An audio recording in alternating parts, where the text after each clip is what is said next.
The text came at 11:07 a.m. Shopping all day with Ashley, 2 hearts, don't wait for me. I stared at my phone, the message glowing like a small casual bomb. It looked harmless, playful even, but something inside me tightened. My gut whispered what my mind didn't want to hear. I set my coffee down and read it again. Shopping all day with Ashley. Ashley, her best friend. The one who just posted an Instagram story. Sitting at a nail salon alone. Lena and I had been married 8 years. We weren't perfect, but we were solid, or at least I thought we were. We shared a small home just outside the city, 2 dogs, and a rhythm built on years of small compromises and quiet affection. But lately something had shifted. She was distant, too often smiling at her phone, guarding it like a secret. Late-night work messages. Sudden girls' nights that ended long after midnight. I told myself it was nothing, that I was paranoid, that after all these years she wouldn't betray me. Except now the cracks were starting to look like proof. I opened Instagram again, scrolling through Ashley's stories. A latte photo. A video of her laughing with her boyfriend. No Lena. No girls' day. My pulse quickened. I typed a message to Ashley. Nothing confrontational, just casual. Hey, just checking, Lena's with you today, right? The dots appeared, then stopped. Peered again. No? Haven't seen her all week. Everything okay? My hand went cold. I stared at that message for a long moment, then set the phone down on the kitchen counter. The sound of the ticking wall clock filled the silence like a countdown. By noon, I'd already checked her location through Find My iPhone.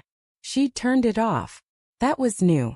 My wife never turned it off, not even when she went to work or the gym. I felt a strange mix of anger and grief twist inside me. It wasn't just the suspicion. It was the feeling that the person I trusted most was slipping away.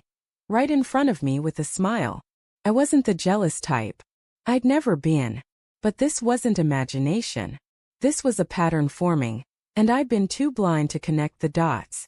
I opened her laptop, still logged into her iCloud account. Felt wrong, like trespassing, but I told myself honesty doesn't hide behind passwords. Messages popped up instantly. Most were normal texts with coworkers, reminders, grocery lists. And then I saw one name that froze me. Evan. A coworker. Charming, confident.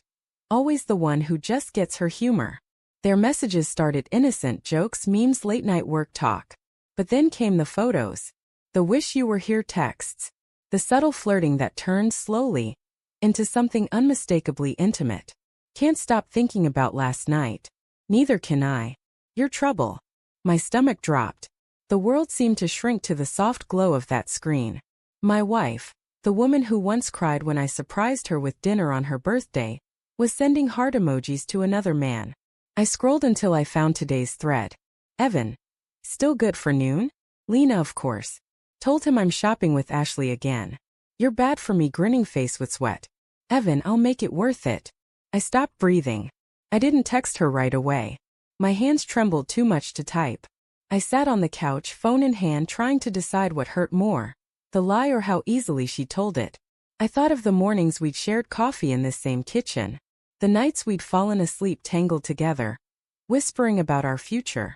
Was any of it real? Or was she just pretending while planning these shopping trips with someone else? Anger finally pushed its way through the grief. But I didn't want to shout. Not yet. I wanted her to see that I knew. So I typed 4 words, calm, deliberate, final. Say hi to Evan. Then I hit send. It took less than 3 minutes for my phone to ring. Daniel. Her voice was panicked, breathless. What are you talking about? I didn't answer. How do you even? I could hear traffic in the background. She was outside, probably still with him. I imagined her eyes wide, searching for an excuse that wouldn't crumble. Come home, I said quietly. Now. There was silence. Then the line went dead. She burst through the front door 40 minutes later. Cheeks flushed, eyes red. I was sitting at the dining table, her phone messages open on my laptop. She froze when she saw it. Daniel, please. Save it, I said. My voice surprised me. Calm. Cold. The kind of calm that only comes when something inside you breaks completely. I can explain, she tried, but even she didn't sound convinced. Explain what? The lies? The lunches? The hotel receipts in your email? Her lips parted, trembling. It wasn't. It wasn't supposed to go that far. That's what they all say, I said bitterly. She sank into a chair, burying her face in her hands. For a long time neither of us spoke. The air felt thick with everything we weren't saying. Finally she whispered, "I didn't mean to hurt you." I laughed. A low humorless sound. "You just didn't mean to get caught." Her tears came then, but I couldn't bring myself to comfort her. I used to hate seeing her cry. Now it just made me feel tired. "I was lonely," she said. "You've been distant lately. Always working, always tired. Evan just noticed me." Her words landed like knives. "So you decided to reward him for noticing you?" I asked quietly. She flinched. "I know how it sounds." "No," I cut in. "You know exactly what it is." We sat in silence again. The clock ticked. Outside, the wind rattled the windows. I remembered the night I'd proposed. How sure I was that she was the one. How I'd promised her forever, believing she wanted the same. But forever doesn't survive secrets. Finally, she said softly, "Can we fix this? Please. I'll end it. I'll do whatever it takes." I looked at her, really looked at her.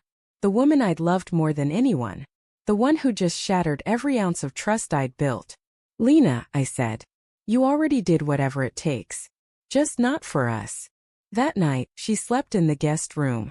I lay awake staring at the ceiling, listening to the sound of her quiet sobs through the wall. I wanted to hate her. I wanted to storm in there and tell her how much she'd ruined me. But the truth was simpler, crueler. I still loved her. And that made it worse. Love doesn't vanish overnight. It lingers like a wound that refuses to close. In the morning, she handed me her phone. "You can read everything. I'll show you everything. Just, please don't give up on me." But I didn't need to read more. I'd seen enough. "I'm not sure what's worse," I said, my voice cracking. "The betrayal, or how easy it was for you to lie about it." She broke down again, begging for another chance. But I was done begging the universe to give me back something that no longer existed.